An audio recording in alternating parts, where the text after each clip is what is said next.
I'm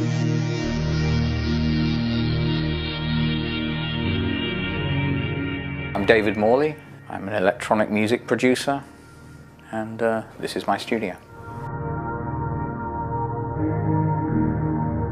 I use analog synthesizers quite a lot in my music, and these days to interface them with the computer, I still use CV gate, which is the old system of voltages, and you use a MIDI converter to convert it from MIDI to voltage.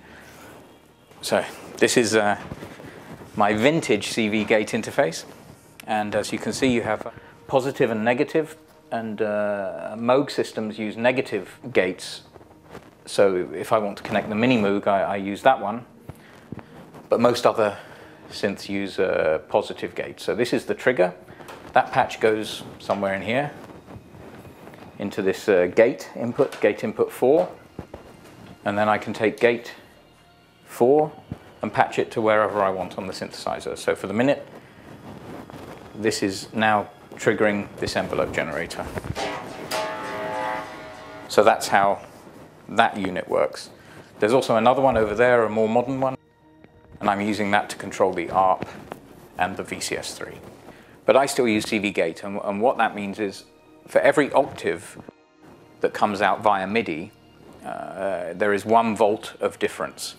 So the oscillators on a vintage synth or any analog synth will usually be scaled so that for every voltage increase, every single volt increase, there's an octave. So if you have 0 volts, it's the lowest note. 5 volts will be 5 octaves higher. And a gate will trigger the envelopes or anything you need to trigger.